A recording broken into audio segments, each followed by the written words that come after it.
I started working the night shift at the old hospital a few months ago.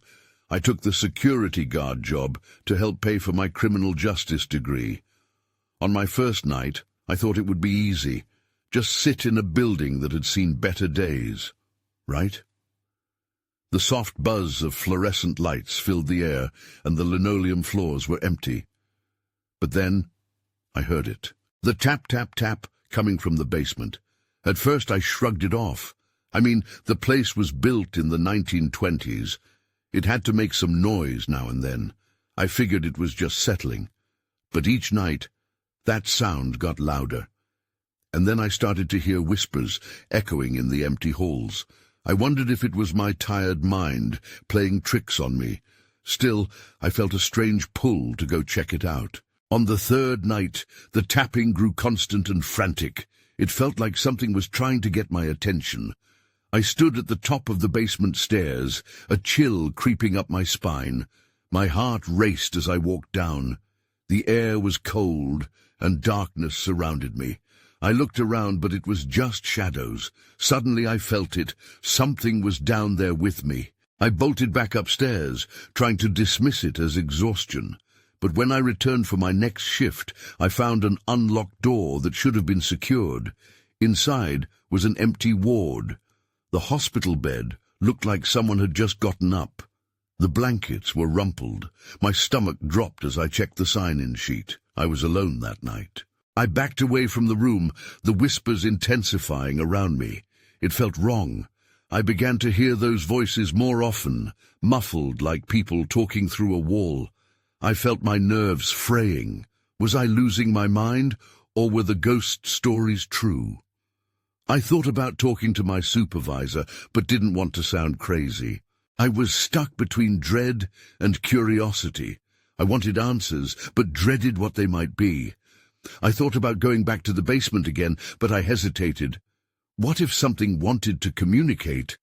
Maybe it was all in my head. Then last week, I heard the tapping again. It was louder, almost demanding. It called to me from the depths of the hospital.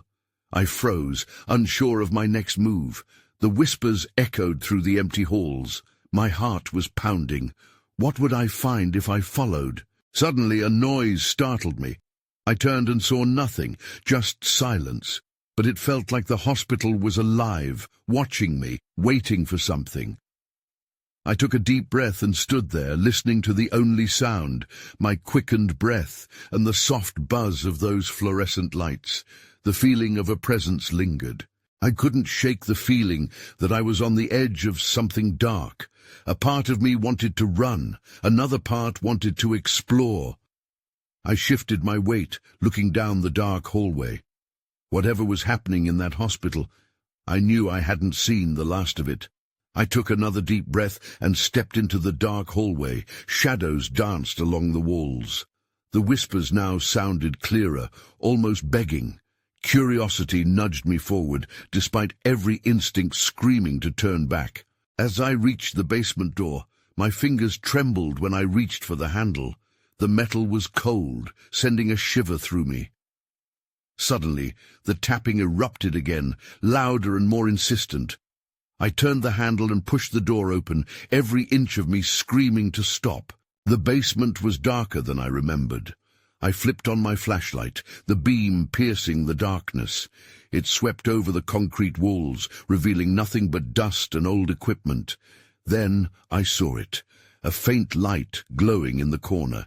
It flickered like a dying bulb, but seemed to pulse with energy. I approached cautiously. The tapping morphed into a rhythmic pulse, drawing me closer. That's when I saw it clearly, a door in the far wall that hadn't been there before.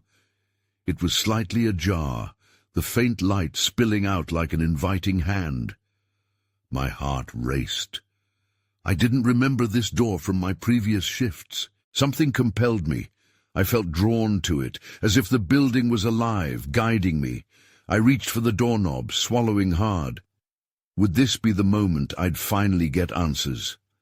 I hesitated, suddenly aware of how quiet it had become.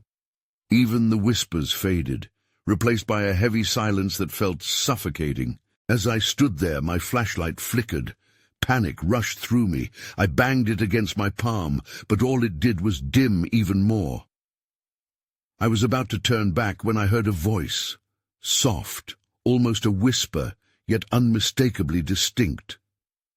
"Help me." I froze. The chill in the air intensified. My mind struggled to process what was happening. I cleared my throat, trying to respond, but no words came out. Instead, I stepped forward, almost unconsciously. The door creaked open wider, revealing a dim corridor shrouded in mystery. I stepped inside, the air thick and oppressive. The soft light outlined what appeared to be a figure huddled at the end of the hallway. I squinted, trying to make sense of it. The figure turned slightly, and my breath caught in my throat. I couldn't tell if it was a person or a shadow. The moment felt like an eternity, the fear almost paralyzing. It raised its hand, a gesture that felt both inviting and foreboding. I fought the urge to run. "Who are you?" I finally managed to say, my voice barely above a whisper. In response, the figure slowly pointed down the corridor, the gesture pulling me in. Then everything changed. The lights flickered wildly, sending shadows racing across the walls. I turned to run, but the door had closed behind me, sealing me in. Panic surged through me. I was trapped. I pressed my back against the door, my mind racing. "Help me!" The voice echoed again, now louder, more desperate. I wanted to scream, to break free, but my legs felt like lead. I was drawn to that figure, but uncertainty loomed. My heart pounded as I struggled between wanting to help and wanting to flee. Just then the temperature dropped dramatically. A gust of cold air rushed past me, and the whispers returned, shrill and chaotic. I had to make a choice. I couldn't stay here, frozen. Whatever was happening, it was escalating. In a moment of sheer instinct, I lunged for the door, desperate to escape. But when I pulled on the handle, nothing happened. I was still trapped. "What do you want?" I shouted into the dark. The answer came, not in words, but in a chilling realization. I had awakened something that should have remained asleep. I slammed my shoulder against the door, a last-ditch effort to force it open. Nothing. The figure at the end of the corridor didn't move, but I could feel its gaze boring into me. This was wrong. I needed to get out, but the shadows seemed to close in, wrapping around me like a vice. In a frenzied attempt to calm my racing heart, I turned my flashlight towards the figure again. This time, I noticed something I hadn't before. It wore a hospital gown, tattered and stained. My stomach twisted. Who was this person or spirit? "Please," I said, "I need to get out of here." The figure's hand lowered slowly, almost reluctantly, as if weighing my words. Suddenly, the light flickered once more, and the corridor pulsated with an unnatural energy. The floor beneath me seemed to rumble, as if the building itself were alive. Protesting my intrusion, I stumbled back, my breath hitching in my throat. "Help me!" The voice was now clearer, almost pleading. I felt a strange mix of fear and empathy. My instincts told me to run, but something deep within me whispered to stay. I squinted, trying to catch a glimpse of the figure's face, but the shadows kept dancing, keeping the truth hidden. That's when I noticed a small, dimly lit object on the ground between us. As I shuffled closer, I could see it was an old ID badge. I knelt down, and my heart sank. The name read, Sarah Thompson. It was a name I recognized from the old hospital records I'd found a few months ago, someone who had gone missing under mysterious circumstances. "What happened to you, Sarah?" I whispered, feeling trapped in a web of uncertainty. The whispers intensified again, swirling around me. "Help me," echoed everywhere now. They seemed to grow more frantic. I could almost sense their desperation filling the room. With renewed fear, I grabbed the ID badge and stood up, clutching it tightly. I needed answers. Was Sarah trapped here? Did it have something to do with the shadows? My mind raced. I was about to charge back to the door when a loud crash sounded behind me. I whirled around, and my flashlight flickered off, plunging me into darkness. I fumbled for the switch, panic surging again. When the light finally flickered back on, I gasped. The figure was much closer now, its face partially illuminated as it glided toward me. The embodiment of dread stepped from the shadows. I couldn't make out any features, just an abyss that seemed to suck the light from the air. That's when the door behind me burst open. I spun around as a gust of wind rushed in, scattering papers and debris everywhere. A silhouette filled the doorway, backlit by the dim light. "Run!" someone shouted. Instinct kicked in. Without even knowing who it was, I dashed toward the open door. I had no idea if I was escaping or running deeper into this nightmare. As I crossed the threshold, I glanced back. The figure stood still, watching me slip away. The last glimpse of it sent a shiver down my spine. I couldn't shake the feeling that something far worse awaited me outside. But then, as the door slammed shut behind me, I heard one last thing that chilled me to my core. A voice, indistinct yet unmistakably clear. "You can't escape me!" I stumbled into the hallway, the cold air wrapping around me like a blanket that I didn't want. The fluorescent lights flickered above, casting eerie shadows that danced across the walls. My legs felt shaky, and I knew I had to keep moving. Whatever that was back there didn't follow me, but I could still feel the weight of its gaze. "Hey, are you okay?" A voice broke through my haze. I turned to see the silhouette of a man, his features obscured by the dim light. I heard the commotion. The urgency in his tone jolted me back to reality. I don't know," I stuttered. "There was something in there, a woman. I think she needed help." My voice quivered, uncertainty clawing at my throat. The man, maybe in his 30s, stepped closer, his expression shifting from concern to something more serious. "You shouldn't have gone into that room. It's not safe."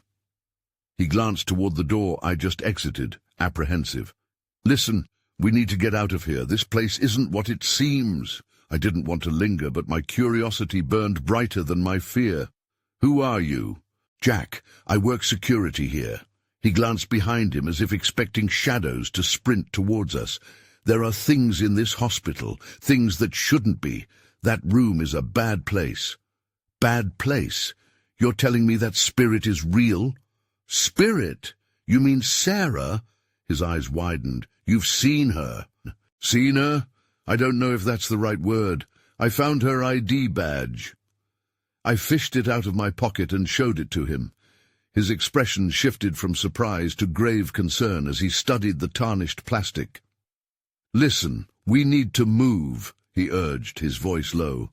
"Sarah was a patient here. She went missing years ago before they shut this place down. No one ever found her body. But some say she never left this building." A chilling realization washed over me. I wasn't just dealing with shadows or lost spirits. This was something deeper. "What do you mean she never left?" "The hospital has a way of keeping people. Sometimes, those who had unfinished business, they get stuck." Before I could process his words, the lights flickered violently, casting chaotic shadows. Jack looked torn, glancing between the door and me. "Those whispers you heard? They're her doing. She calls out for help, but it's a trap. If you listen too closely, she pulls you in." "What do we do?" I asked, my heart racing. He grabbed my hand. "We get to the staircase. The lower floors are abandoned. There's a way out, but we have to hurry." Just then, the faint sound of a sob echoed down the hallway, freezing me in place. The voice was familiar. It was pleading, desperate. Sarah. The weight of her sorrow pressed down on me, drawing me closer to the origin of that sound. "That's not just her," Jack said, pulling me back, urgency energizing his grip. "That's what she does. We can't help her. We have to help ourselves." But I stood rooted, torn between the haunting plea and the sense of impending doom. Then the sound of shuffling footsteps came from behind me. Someone, or something, was approaching. "Go! Now!" Jack shouted, yanking me down the hallway. I hesitated for just a moment, and that was enough. That was when the lights went out completely. I gasped as darkness enveloped us.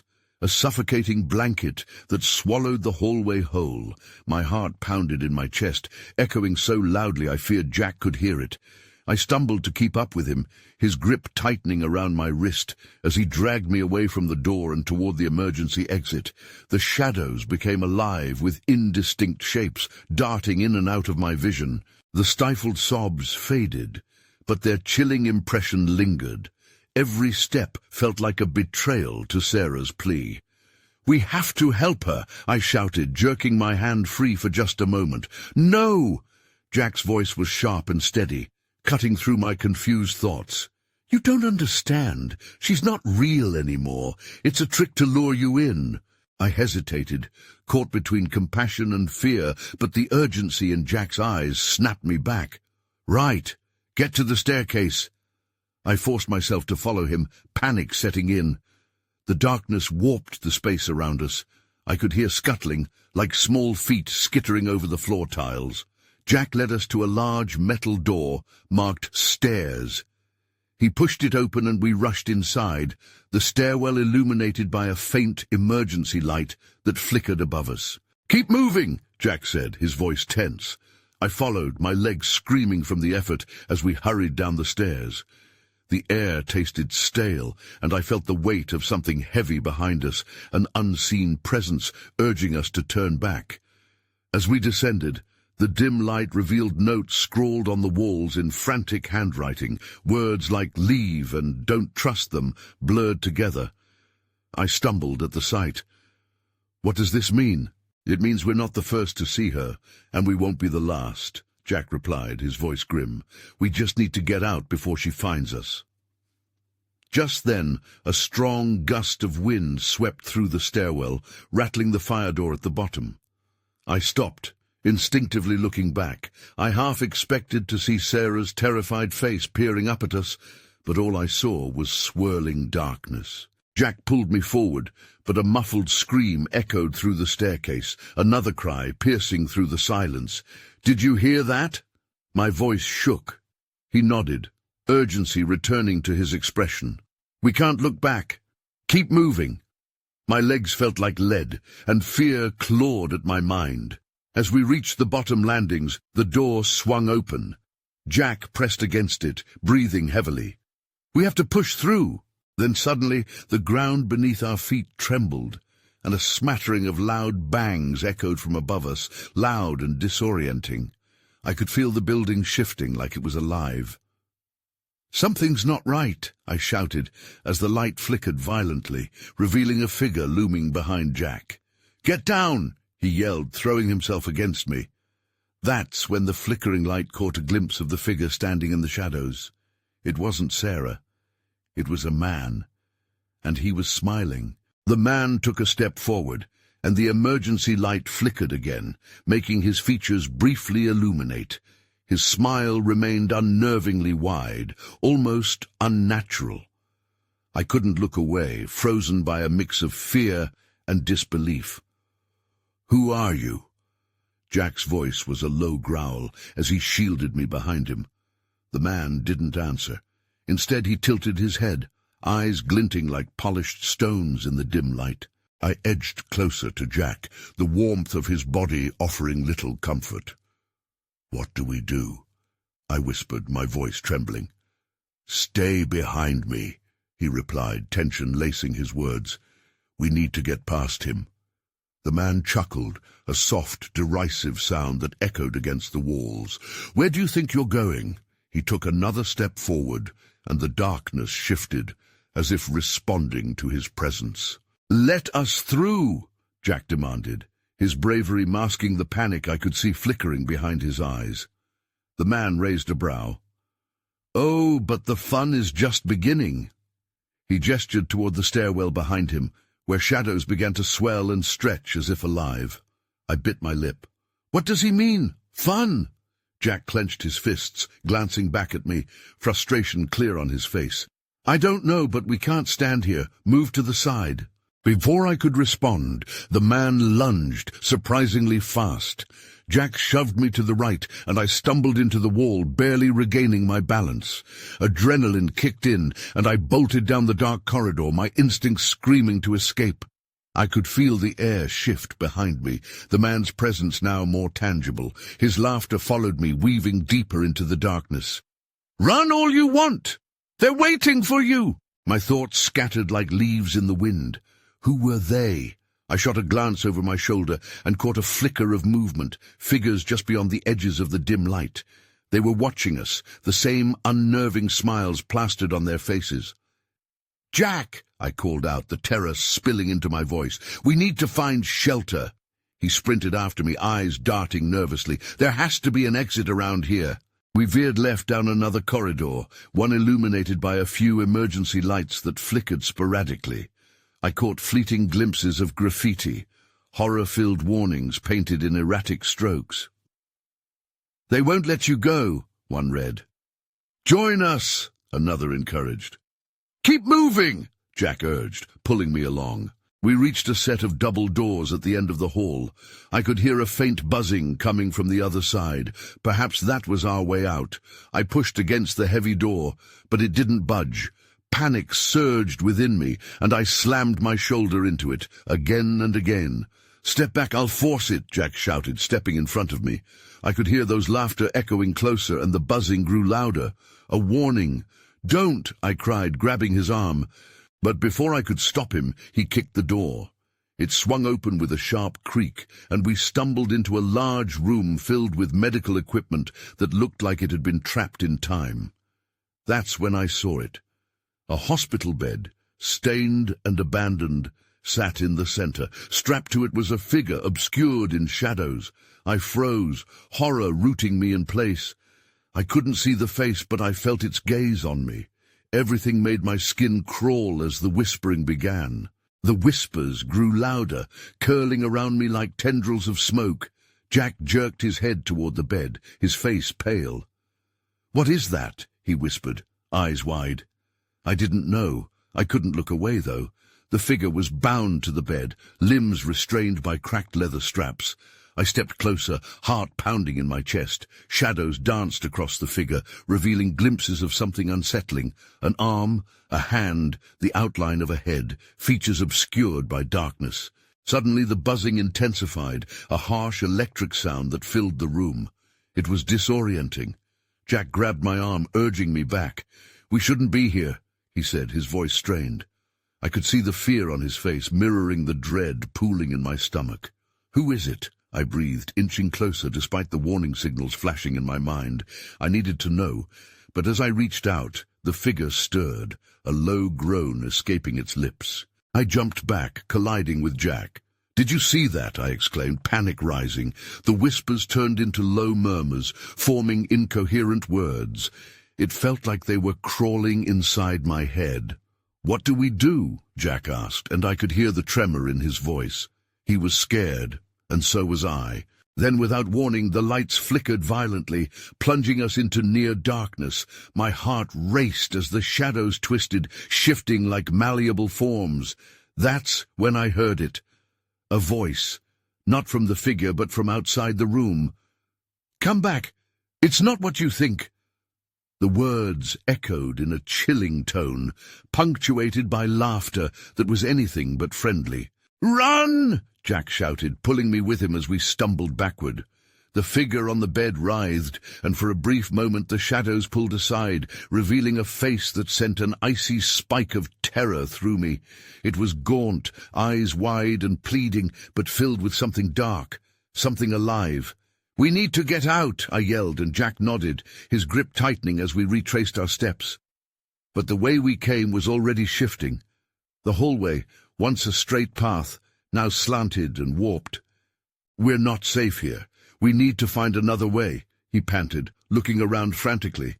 I searched for an exit, spotting a flicker of light through a door at the far end of the room, the only semblance of hope in this nightmare.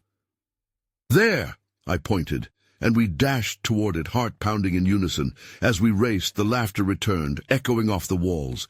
"You can't escape. You're part of the game now." Jack kicked the door open, and we stumbled into the next room.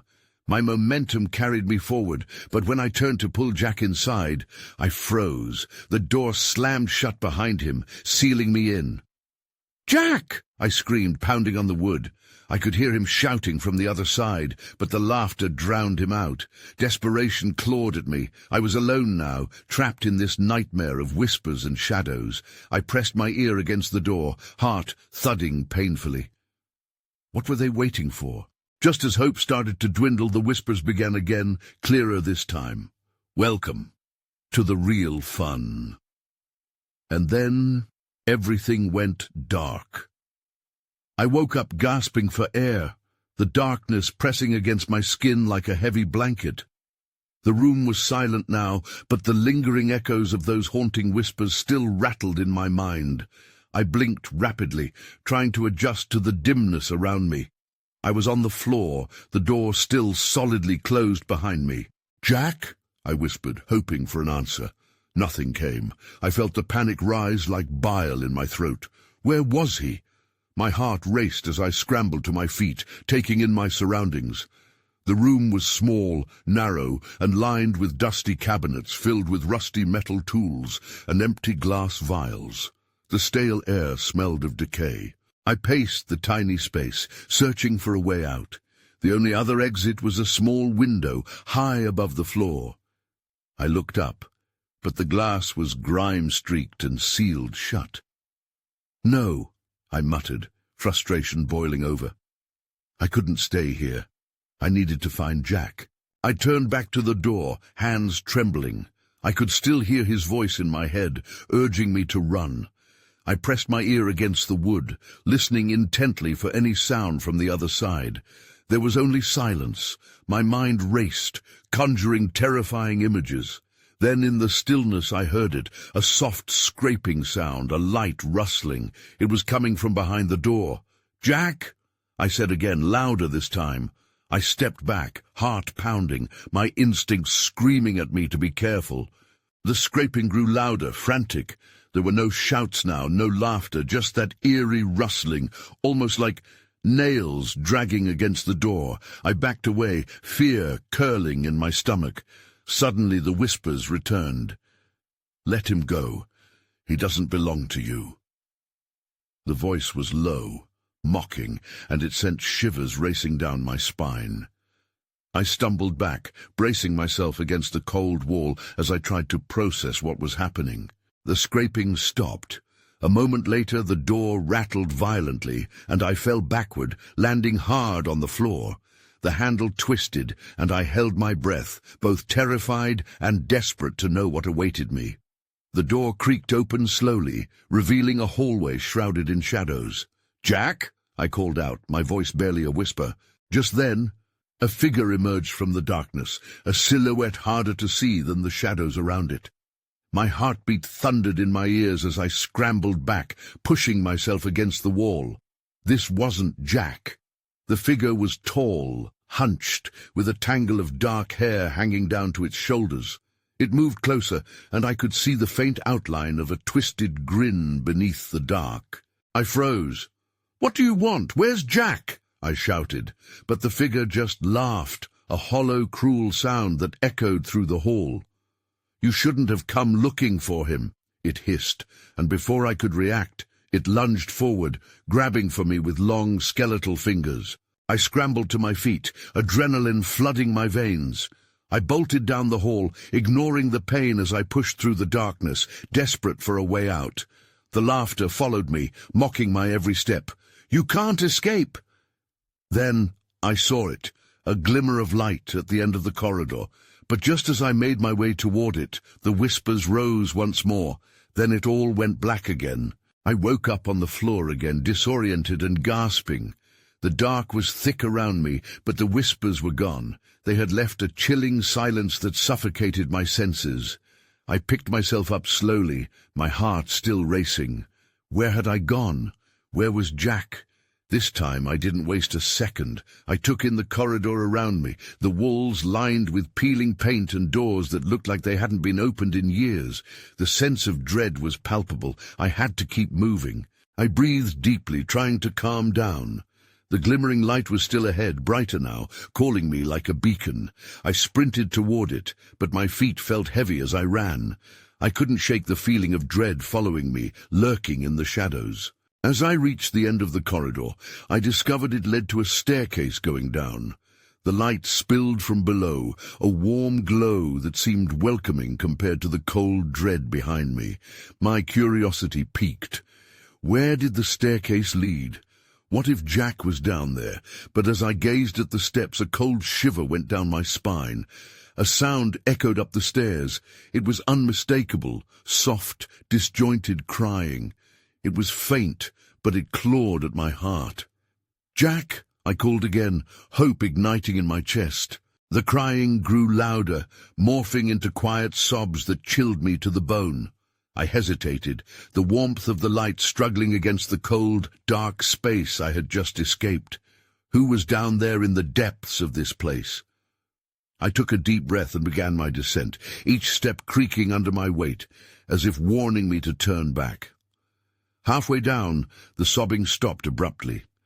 It was replaced by a heavy silence that felt weighty, almost suffocating. I reached the bottom of the stairs and found myself in a vast room, filled with shadows and flickering light. Strangely, it resembled an old waiting room, dusty chairs and papers scattered across the floor. But it wasn't the room that held my attention. It was a figure slumped against the far wall. I squinted, straining to see. Panic shot through me as I stepped closer to the figure. It was definitely Jack, but something was wrong. He sat there, staring blankly, his eyes vacantly drinking in the light. "Jack!" I cried, rushing towards him. But as I got closer, I noticed the peculiar stillness enveloping him. His hands rested on his knees, but they were stained with dark, sticky liquid. My heart sank. What had happened to him? Before I could reach out, a cold voice echoed from behind me. "You've come to take him away?" The voice dripped with malice, and I spun around to face that figure from before, now standing tall in the doorway. "What are you?" I stammered, my breath hitching in my throat. "Something he trusts," it replied with a twisted smile, stepping forward as shadows danced around it like a predator closing in on its prey. I backed away slowly, fear clawing at my chest. "Jack, wake up!" I shouted, but his eyes remained hollow, lost in a void I couldn't understand. As I turned to escape, the figure lunged forward, its skeletal fingers outstretched. The door I had come through closed behind me, shutting me in. Then everything went dark. I woke again, disoriented and gasping for breath. The horrors I had just experienced lay heavy on my mind, but the darkness around me felt strangely different, less suffocating and more liberating. I blinked into the dimness, and after a few moments the shadows began to pull away, like curtains parting to reveal a long-forgotten stage. I found myself lying on a familiar cold floor, but this time the buzz of fluorescent lights flickered back to life above me. I recognized the stark whiteness of the hospital waiting room I had stumbled through earlier. Was I outside the confines of that nightmare? I sat up slowly, every inch of my body protesting, my heart racing. "Jack!" I called out, my voice echoing into the emptiness. Silence answered me, insidious and choking. I scanned the room, the remnants of shattered furniture and scattered papers strewn as if in a frenzy. My thoughts spiraled back, uneasy memories surfacing. His hollow stare, that figure with the twisted smile. I forced myself to stand, leaning against the wall for support. My mind raced. What had happened to him? The weight of my helplessness pressed down harder than ever. I needed an escape, a way out of this prison wrapped in shadows and whispers. The vast hallway stretched before me, the dim lights flickering ominously. I edged forward, recalling Jack's warning about Sarah and the others trapped within the walls. Were they still here? Did I unleash something terrible by waking them up? The thought chilled me. As I pushed through the doorway, the air felt charged, almost alive. Shadows were thick in the corners, twisting like dark fingers waiting to ensnare me. I kept moving, unable to shake the feeling of being watched. Followed. The whispers rose around me, swirling like a storm. "Help us!" they begged. "You must help us!" Torn, I pressed my hands to my ears. "I can't help anyone!" I yelled into the void, desperation spilling from my words. Images of the figure, twisted and grinning, flashed through my mind. I knew better than to trust those that lingered here. Suddenly, the laughter returned, loud and mocking. The room shifted, the walls bending and curving. I felt the heat of something lurking just beyond the reach of the light. I hurried down the corridor, feeling the building pulse around me, a living organism thriving on fear. There was a set of double doors ahead, my only chance. With a burst of adrenaline, I pushed through, half expecting to find myself in another nightmare. Instead, the outside world met me, filled with the stark brightness of moonlight pouring in. Relief washed over me. But as I stepped into the night air, my heart sank again. The hospital grounds were eerily quiet, shrouded in shadows that dripped like ink across the grass. I scanned the perimeter, searching for any sign of Jack, or a way to escape this waking dream. "Jack!" I screamed, my voice cracking. "Where are you?" No answer came. Only the rustling of leaves, as if the trees themselves were listening. I felt the pull of the building behind me, a dark resonance that tugged at my mind, urging me back in. Just then, something caught my eye. A flicker of movement by the hospital door. I squinted and my breath caught in my throat. There stood a figure in the doorway. It was blurry, distorted, but as it stepped into the light, clarity washed over me. Strapped to a gurney, dark stains rippling on its gown, lifeless eyes locked onto mine. Jack. "No, no, no," I gasped, stumbling backward, my heart pounding in a frantic rhythm. I wanted to run, but something rooted me to the spot, a mixture of dread and disbelief wrapping around me. I couldn't breathe. Tears came unbidden as I watched the figure of Jack sway gently, those same familiar hands gripping the edge of the bed, as whispers erupted into screams. "You cannot save him. Join us instead." That voice, the laughter, it was the same malevolent force I had felt all along, as if the hospital breathed with malevolence. I was lost on the threshold between reality and darkness, torn between the human struggle to help and the instinct to flee. And then, in the growing chaos, a final warning echoed in my head, a haunting conclusion I could not shake. He can't escape. You can't escape. As the shadows rushed toward me, an all-consuming wave loomed closer, and I realized I had awakened something not meant to rise. I turned and broke into a run away from the grotesque figure that claimed my friend. The whispers enveloped me, tightening their grip as I charged into the night, uncertain of how this would end or what awaited me at dawn. As I fled, I couldn't let go of the truth, that the hospital had claimed more than its share of souls, and maybe it wasn't done yet. In the end, I wasn't sure if I had truly escaped. Whatever dark entity watched from the shadows had left its mark, and the question lingered. Would this haunt me until my last breath? As I vanished into the night, the answers remained just out of reach, and the darkness thrummed around me, alive and hungry.